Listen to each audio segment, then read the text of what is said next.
Hello and welcome to Nanapod, a podcast dedicated to the fantastic manga written by A. Yazawa. I'm Crystal, and I'm joined by my best girl Kirsten as we dissect this manga, discussing everything from the emotions, the cultural impact, as well as any headcanons that might be floating around in our brains. With this podcast, we hope to preserve a shoujo staple that sadly hasn't been talked about in a very long time. So come with us.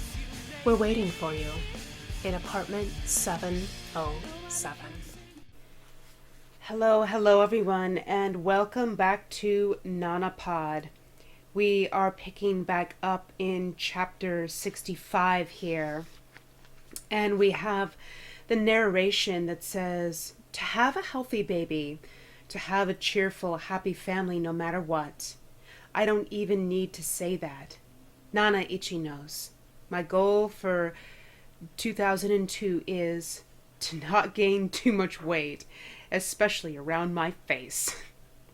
Hachi, we've discussed this before. You need weight on you to have healthy baby. It's good for you, actually. But anyway, here is Hachi, and she's saying Happy New Year. And Shin and Yasu were looking at her like, oh, and she's wearing this cute little, I believe it is a yukata. And she's thinking, don't I look cute? I'm cute, right? Please say I'm cute. Heart. And then Shin runs and hugs her and he says, you're so cute, heart. And she's like, why, thank you. And Yasu says, how nice. Nana looks fab in a kimono. Ah, it's a kimono, not a yukata. And then Nana says, should a pregnant chick be wearing an obi sash? Also, I apologize for the noise that you're going to hear in the background. I don't know why they choose now to do yard work. Always when I'm working. Anyway, Hachi says, Fujiko said it's all right. And Shin says, who's that? And here's Mayu. And she says, in the old days, people wore kimonos all the time. If it's not squeezing your stomach, it's fine.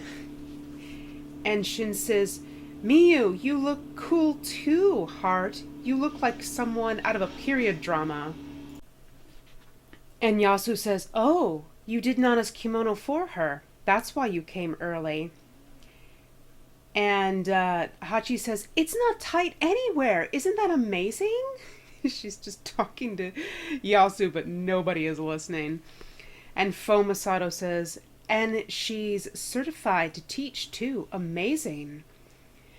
And Hachi says, it's so cool. I want to take a kimono class, but I've already got cooking and yoga classes. Is that too much? And Miyu says, I'll teach you anytime. I've got a lot of that. And she says, really? Yay! And then Nana says, Hachiko's totally moving in on you, Miyu. It's the first time they've met, but she's acting all BFF. And Yasu says, really? That's cool. Yeah, it's good Hachi likes Yasu's girlfriend. And then Hachi, who is just clinging on to Yasu with her little puppy tail, says, well, if she's Yasu's girlfriend, she must be great. And Miyu says, we met before. And then Hachi looks over her like, oh? And Miyu's kind of looking over at her like, she doesn't remember, does she? And then Hachi's like, so that was her. I thought she looked familiar. And she's thinking about the time that Miyu totally ignored her at Shin and Rira's party and like flipped aside, and she did a gasp. And then Miyu said, sorry, I was in a bad mood that day. And Hachi says, oh no, it happens. And Shin said, when did you guys meet? And Yasu says, what happened? Weird. And Miyu says, I'm not a very nice person, Nana. But Hachi's just laughing, like, no, I don't think that's true. And the think boxes say, January 1st. They finished their business early in the morning and came over in the afternoon. but they have more work tonight. I thought Nobu might show up, but then that situation got nipped in the bud, and I was actually relieved. And we get a shot of Nobu and his girlfriend sleeping, and it says Happy New Year, and they're just snoring away. And then Shin says, Yum! Ozoni? And so also means elephant. There's a little note of that. And then Nana says, why do you only eat when Hachi cooks? Hachi says, only then? And Yasu says, he hasn't eaten at all lately. And Miyu says, and he's still growing. And Masato says, let's take him to a doctor after the holidays. And then Hachi says, what's going on? Shin, are you sick? I don't know what to do. Oh no. And he says, it's fine. I'm not eating on purpose. And she's like, what the? You are on a diet? You're already too skinny. And he says, I don't want to grow anymore. It's not good, guys. It's not good. Like, that's, I mean, so eating disorders are already bad, right? But when you try to conform to something that your groomer is asking of you, it usually has extremely dire consequences, like we're currently seeing right now with Shen. I don't think he explains that, because we are moving on, you know, because they're all looking very shocked. And then we are in January 4th. June came back from her folks, so I went to see her. And Junko says, you mean he doesn't want to grow up? Total Peter Pan syndrome. And Hachi says, I thought so too, and looked it up. She says, yeah? And then Kyosuke says, you're really worried about him. And then Hachi says, but Takumi fits the bill more than Shin does. I don't know if that's true. Like, I don't actually think that's true. I don't think that Takumi has Peter Pan syndrome. I just don't. He doesn't have an issue where he doesn't want to grow up. I mean, he does act childish in the regards of where he, like, cheats and stuff and feels that he should have the right to, because he doesn't want his style crimped or anything, but he's actually extremely mature. He just has a lot of anger issues. Lots of unresolved trauma, but I don't think it's Peter Pan syndrome. Anyway, Kyosuke says, really? And then Hachi's got angry and she's like, yeah, like how he's a workaholic and ditches his wife. It's not Peter Pan syndrome, Hachi. And now he's got the dots. And then she's like, but then there's things that don't fit at all, so whatever. See? So I wonder what his disease is. Kyosuke says, well, everyone has some symptom that could fit any syndrome. Yeah, he's right about that. And June says, men are all just little boys in one way or another. And he looks over at her with the dots. And Hachi says, but Kyosuke isn't like that. You're lucky, June. And then she's like, Kyosuke just acts that way in front of you, just like the other day. And he's like, can we not talk about that right now? You're making me uncomfortable. And then she says, oh, well, every marriage has its share of problems. And they both say, we're not married. But she's turned around and says, I'm just glad it's not us, Heart. Hachi, no. And then the think boxes say, don't worry about Takumi. I always thought Shin would try too hard to act older after he and Rira broke up, and I was worried. So now why doesn't he want to grow up? He did not tell them. And that makes me even more worried. And now we are here with Rira, who is also not feeling very well. And she's saying, oh, good morning. And Ren's just looking down at her like, morning. And he's like, how are you feeling? And she says, I'm starting to feel better. I'm not coughing anymore. And then their assistant is like, but she still has a fever. And Rira says, I'm sorry, you guys. And Ren says, don't worry about work. You're sick. She says, but, and he says, it'll take you even longer to get better. And then she says, hey, Ren, is Takumi mad at me? And he just kind of pauses. And then down in the breakfast area, it's Naoki. And he says, oh, hey. Morning, Ren, heart. And then Ren says, Takumi, have you gone to see Rira even once? Aren't you worried about her? And he just looks up at him like, no. And then he's like, it's just a cold. It's not a big deal. And he says, you need to tell her to rest and not worry about recording. And Naoki says, he's right, Takumi. I feel really sorry for her. She didn't even get to go to Sweden. I wanted to go in her place. And Ren grabs him, really angry, and says, stop, you're babbling. Shut up. And Naoki says, sorry. And Takumi says, what's your problem? Why are your panties all up in a wad lately when it's anything about Rira? And then Ren just stares at him. And now Takumi's like, even though we're far from home, you shouldn't go out just the two of you. You helped her catch a cold, and you don't even care. And Ren pauses and then says, well, Rira does, really. I know I should do something about it, but I can't. And now Takumi has stood up and he's gripping his newspaper, and he says, well, if you think that, just do it. Or have you gotten that stupid? And Naoki says, Takumi. And Ren says, but Rira didn't do anything wrong. Why are you such a hard ass when it comes to Rira? And Takumi kind of stops. And, like, this is interesting because, well, okay, I think it's kind of interesting because Yasu has already kind of had this talk with Takumi, but in his Yasu way, you know, where he was just like, you need to take responsibility mostly for Rira's feelings, and, you know, Takumi was kind of like, no, I can't do that, you know, but Yasu also lets people just kind of do whatever they want, because he's just like, it's their life, you know, he can only give guidance in so many places. Here, Ren is being direct, you know, and I don't think Takumi is used to this from Ren, so I think he's a little shocked. Then Naoki says, Ren, Takumi's like that with everyone. Sad but true. And then Ren says, well, it doesn't seem malicious with everyone else, but with Rira, he obviously does it intentionally.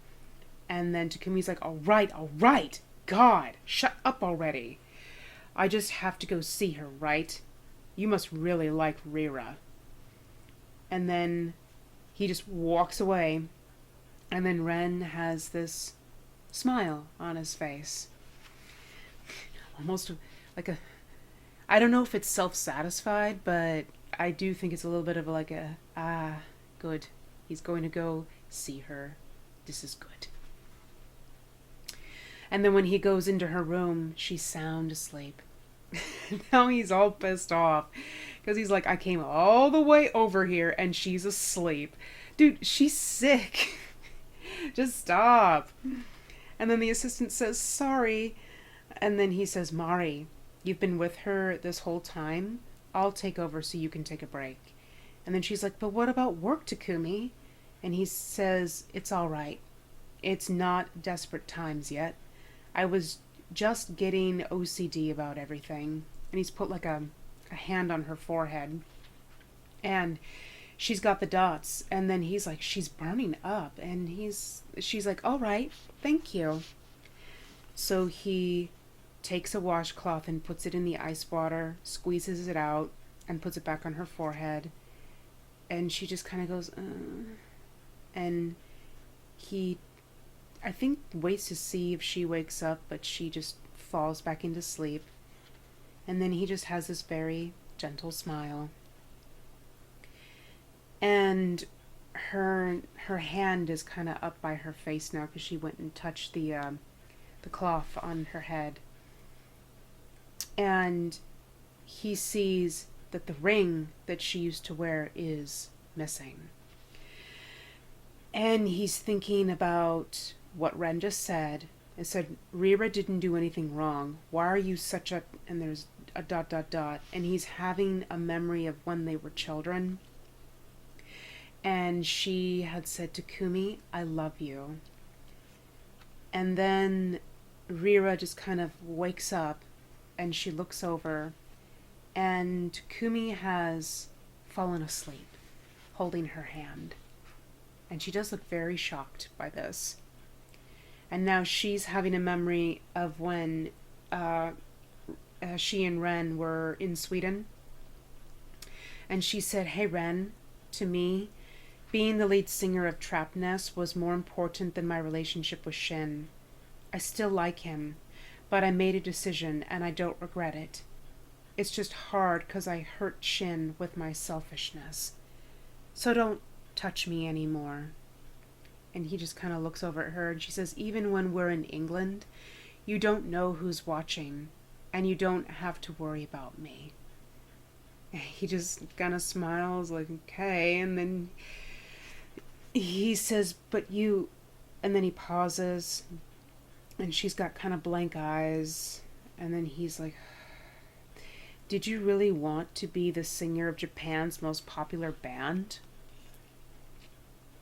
And she looks kind of startled by the question and says, well, personally, I don't care how popular we are, as long as I can sing good songs. But I can't afford to say that now. No matter who you fell in love with, you just couldn't give up, says Ren. And her eyes get really big. And he's like being with Takumi, right? And she kind of looks like she wants to be mad at him for guessing correctly, but he just gives her this very steady stare, and then she looks down and says, that's not true. And he says, if you love him that much, just keep on loving him, even if it hurts. Even when Nana doesn't act how I want her to, even if she ends up with some other guy, I want to be a sensitive person who will always care about her. That's very sad, Ren. But very big of you, too. So now we're back in the present, and she's just crying, you know, because she can't let go of Takumi, and it's hard. And now it says January 6th. We're just flying through time. It says snow was forecast throughout all of Japan, and there's a crunch of a high heel shoe. Vivienne Westwood, I would assume. And the think boxes say, but it didn't snow in Tokyo, and Nana seemed more disappointed than I was.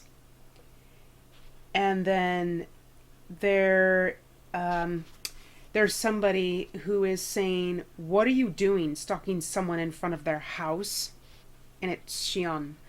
And she turns around to see, I believe this is the store clerk who was talking to Real Masato's brother about getting set up with her.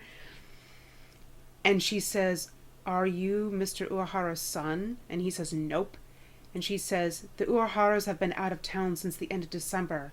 Do you know where they are? And he says, nope. What magazine are you from? We can't take it anymore. We got weird rumors going around the neighborhood because of you jerks stalking us. Just leave us alone. And then he runs away, and she looks very determined, and then there's like this whir noise of a camera, I believe. And now we are with Yasu, and there's a tap as he is flicking the ashes of his cigarette into an ashtray. And he says, this is just what we were afraid of. And Fo Masato says, they described the family and printed a photo of the neighborhood. People are talking. And Masato looks just like Nana. And he says, the restaurants, their livelihood, this is bad for business. I hope the family at least gets along with each other. And Masato looks kind of sad and says, but Masato doesn't really get along with Misuzu, and I'm more worried about Nana at this point. You know that rumors spread immediately among your groupies. Nana might not think it's that big of a deal if she finds out a total stranger is her younger sister, but if it's someone she's met before, I think she'll get upset. And now we're at the club Zero Inn, and there's also a tap of the cigarette from Shion, and she says, make sure the rumors don't get to Nana. Let all the groupies know and make sure they follow our orders. And one of the girls says, yes, ma'am.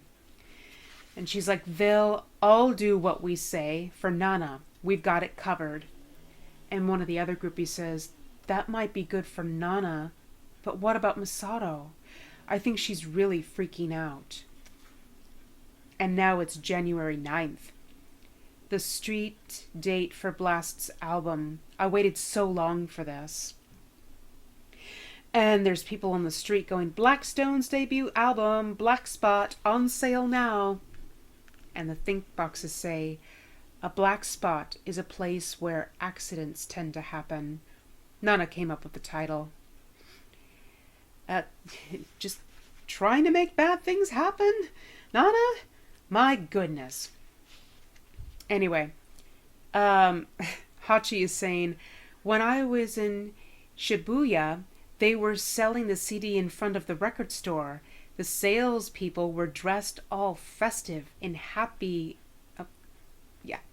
coats, but like happy spelled HAPPI.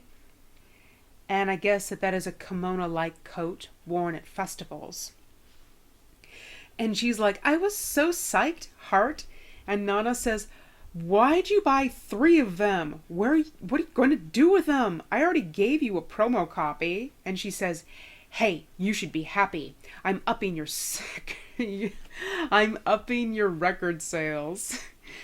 I'm giving your CD to Fujiko and my cooking teacher. My yoga teacher might already have it, but just in case.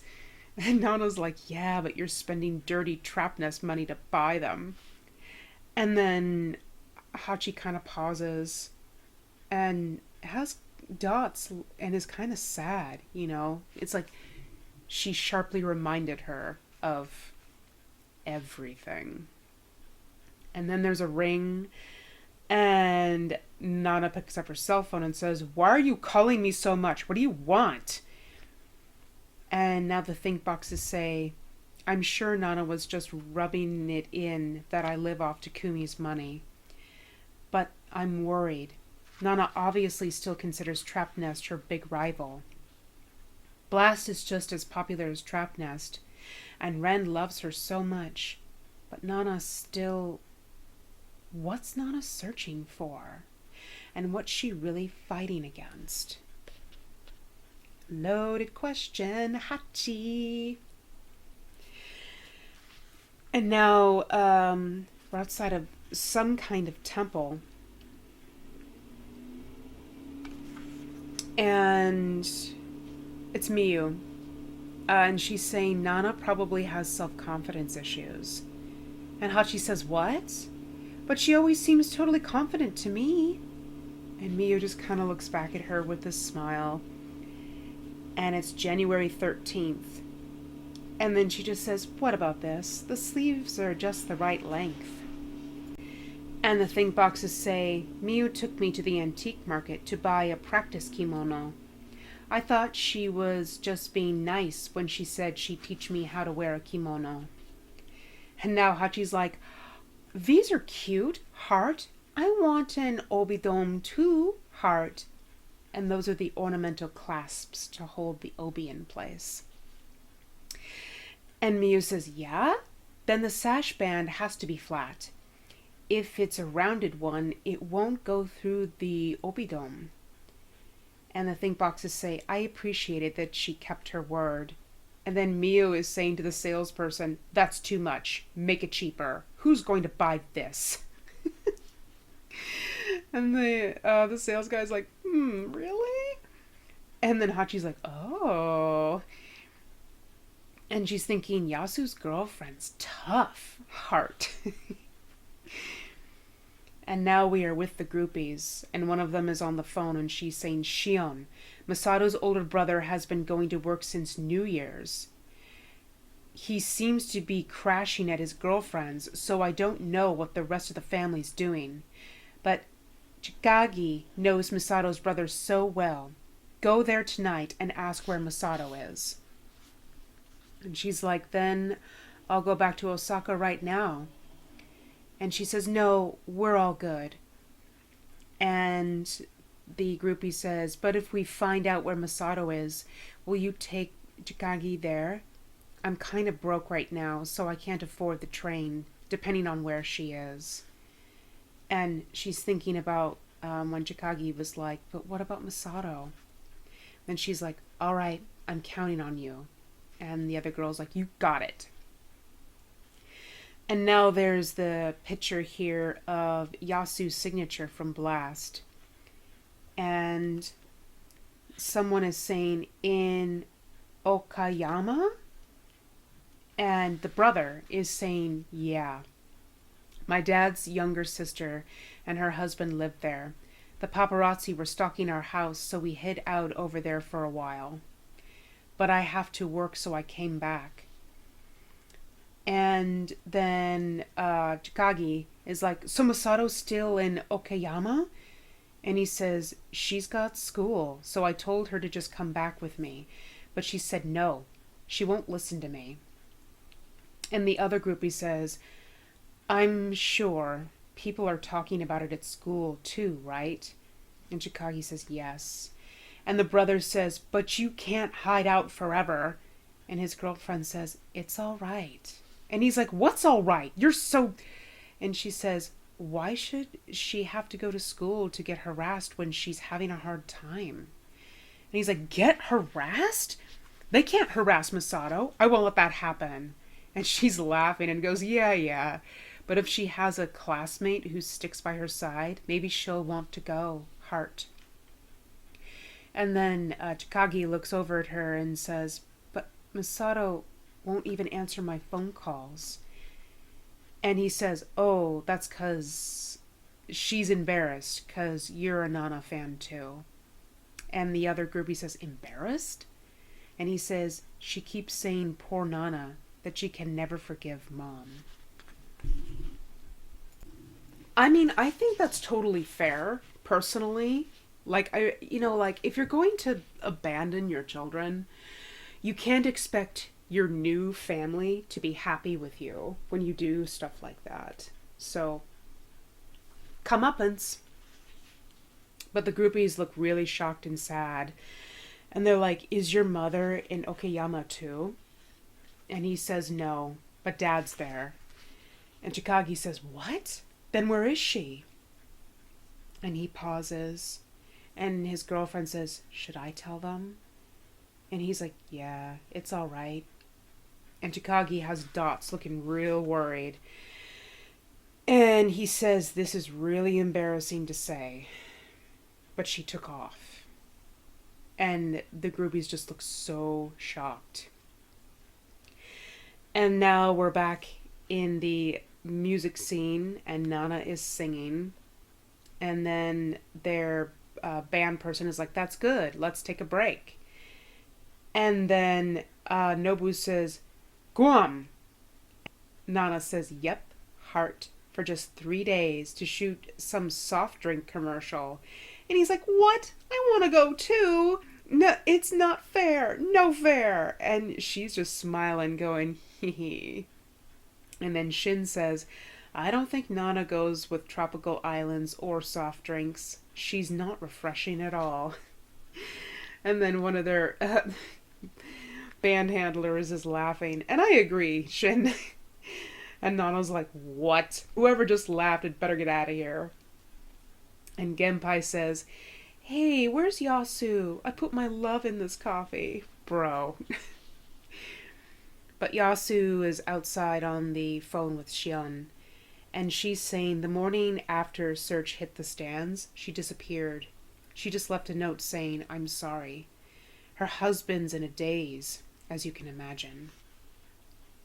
And she's like, she's in the bathtub, by the way, while she's talking to him. And he says, did they file a missing person report?